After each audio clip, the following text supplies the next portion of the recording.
What's up guys, my name is Ignas, welcome back to the channel. Several weeks back we looked into Citigroup, that is a large bank name and we found that there is quite some potential. But to compare that, today I would like to check into another bank name, and that is Bank of America, ticker symbol BAC. Similar to Citigroup, the stock is down 18.9% on the year to date. The situation is a bit better for 1 year, with the stock being lower for 8.66%, but there was some growth in the last 5 years, with the stock going from $23 in 2017 up to $37.45, higher for 57.75%. The stock is now quite close to the 50-day week low of $35.40, with the red days price to earnings is now at 10.67, and the dividend yield did go higher, now at 2.24%. So to look into BAC further, first we'll check into financials and fundamental ratios, then where analysts think the stock will be trading next year, after that what Superinvestors and insiders are doing with the name,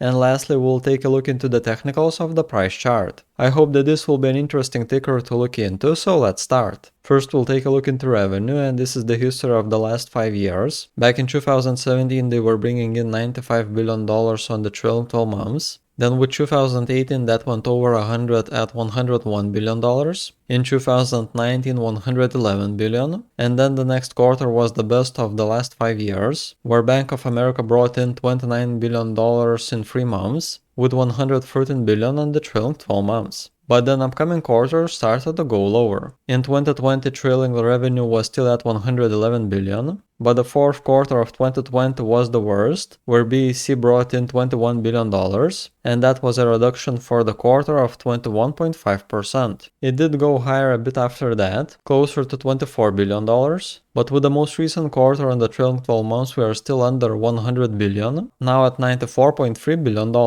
So revenues has been increasing a bit recently, but they are still way lower from the pre-pandemic highs, and even if we go back those 5 years, we had higher revenue on the trailing 12 months back then. So there is still more room to work towards. Now next metric we'll check is price to book. So back in 2017 we had it at 0.79, then in 2018 with the price increasing, price to book went higher to 1.05, with 2019 book value started to go up, so price to book decreased a bit to 0.92, and then when the price dropped with the pandemic, in 2020 we had the price to book bottoming at 0.67. Even though book value kept on increasing, the stock price surged, so in 2021 we had price to book at 1.19, and then it stopped by the end of 2021 with the price to book at the peak of 1.42. But at least recently with the price going a bit lower, price to book is a bit lower but still over 1 at 1.12. So the worst time to get in was through the whole of 2021, where we had the price closer to the peak, but if we check most of the times before, it was possible to get into the stock with the price to book under 1. So not the best time to get into the stock right now. Now next part are the shares outstanding, and this is where we like to see as much red as possible. So in 2017 shares outstanding was at 10.9 billion, then in a year for 2018 it was decreased by 4.09% to 10.47 billion, an even larger increase for 2019, down to 9.8 billion shares, lower for 6.55% year over year, but they managed to do the largest decrease for 2020, where the shares outstanding went down to 8.86 billion, a quarterly decrease of 9.44%. Now after that the buybacks did slow down, and in the middle of 2021 we had the slowest decrease to 8.7 billion shares, minus 0.36%. But with the most recent quarter in, shares outstanding got decreased again, closer to 8 billion at 8.2, down for 6.33%. So overall in 5 years, Bank of America bought back 2.7 billion shares, which at the current price of $37.40 per share would be a stock buyback of over $100 billion.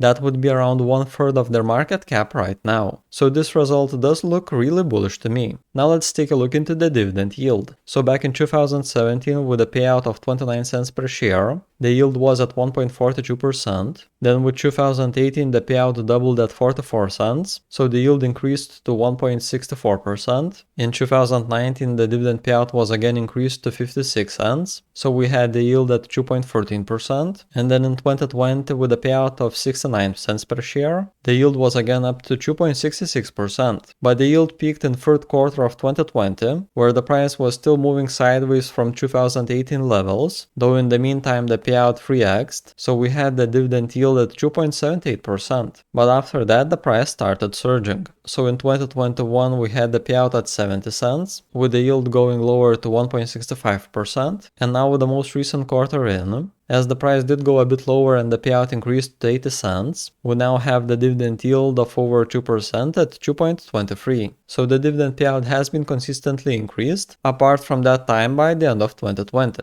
But it looks like there is some opportunity in the dividend yield. To check on that further, we'll go into my dividend investing watchlist. So this is the watchlist on Google Sheets and the tab for Bank of America. Here we have the dividend yields of the last 5 years. And out of this information, we can calculate that on average in 5 years, the dividend yield was at 1.96%. So now we are able to compare each quarter with this average percentage. Back in 2017, where the yield was at 1.5%, it was under average for 23.51%. Then in 2018, we had the dividend yield bottoming at 1.39%, so 29.12% under average. With 2019, it started going higher, and with 1.95%, it was right there at the average. But the best time to get in was 2020, where with the price dropping lower, the yield went up to 2.78%, so 41.77% over the 5-year average. Unfortunately, that opportunity diminished by 2021, where the yield went lower to 1.65%, 15.86% under average. But this year, with the price going lower, the dividend yield is now at 2.35%, which is 19.84% over the 5-year average. So buying right now, we are not getting the best yield like we had in 2020, almost 50% over average, but with 2.35%, there is quite some opportunity to get in, 20% higher than we saw in the last 5 years. Now, if you would be interested in doing a similar analysis for yourself, you are able to do that by following the second link at the top of the description. But otherwise, if you don't feel like joining, leave the tickers that you are most interested in a comment below, and I'll consider adding them into this watchlist. Maybe there are some interesting opportunities in your names too. So we checked into history, but how about expectations? Where the analysts think Bank of America will be trading next year. Here we have 24 price targets of analysts. They range from the lows of 40 to the highs of $66 per share. The average out of it is $49.04, and currently the stock is trading at $37.46. So analysts predict that on average next year the stock should be going up by 30.9%. But let's take another angle to it. Here we have earnings estimates for next year from 22 analysts.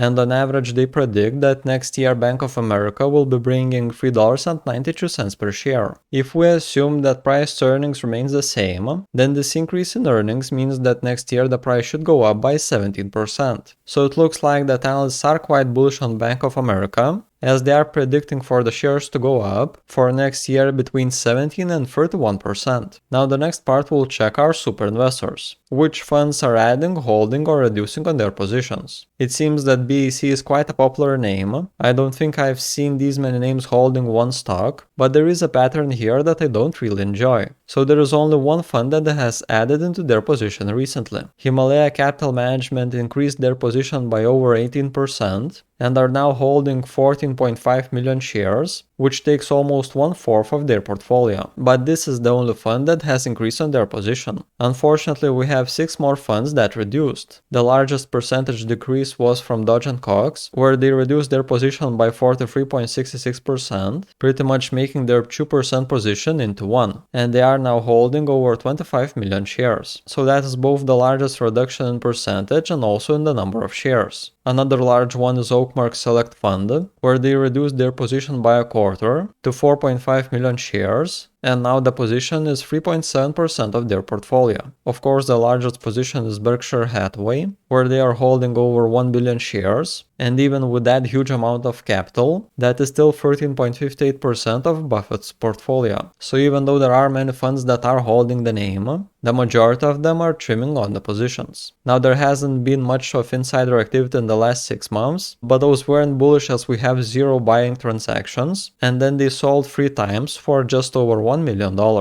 so not as much selling as funds did, but the direction on it is quite clear. Now the last part will be the chart. So the stock topped 2 times this year. One was in the first half of January with a highs of $50.08, and then second on the same day in February with $50.11. But after that, the price started dropping. On the 16th, we had the 12-day moving average of the MACD crossing the 26th one to the lower side, and then the next day the price dropped to under the 50-day moving average. By the end of February, we had it at the 200-day moving average, and on March 4th dropping to just over $40 per share, right there at the 300-day moving average. Now there was a bit of a bounce afterwards, and on March 15 the 12-day moving average crossed back higher, with then the price going closer to the 200-day moving average. But it seems that we had some push from the 50, and the stock kept tumbling back lower. Now recently we are seeing some strength, the relative strength index is going higher to 50, and the 12-day moving average of the MACD is crossing the 26th one back up. But there is some concern with the averages, as the 100-day one will be crossing 200, which in turn could be pushing the stock lower again. So we checked on all the steps, and now let's do a quick recap of what we found. Revenues have been increasing from the pandemic lows, but they are still lower even from 5 years ago.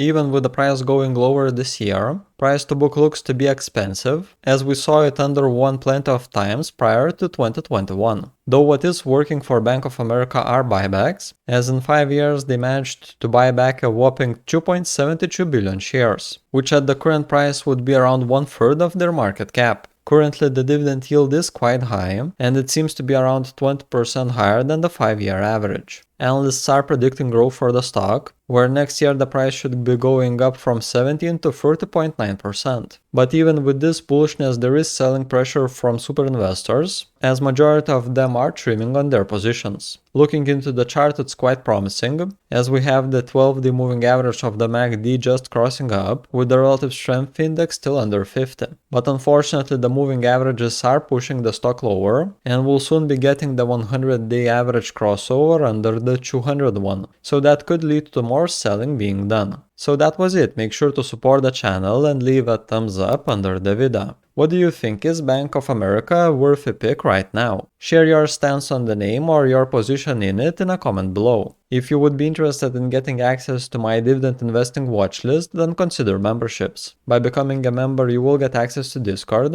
where I share all my documents and all the buys and sells exactly when I do them. This could be a great option to track my moves closely. Last week I did an analysis on a different company, so if you would be interested in that, then click on a video that is currently on the screen. And that was it from my side. Thank you for watching, and I will be seeing y'all in the next one.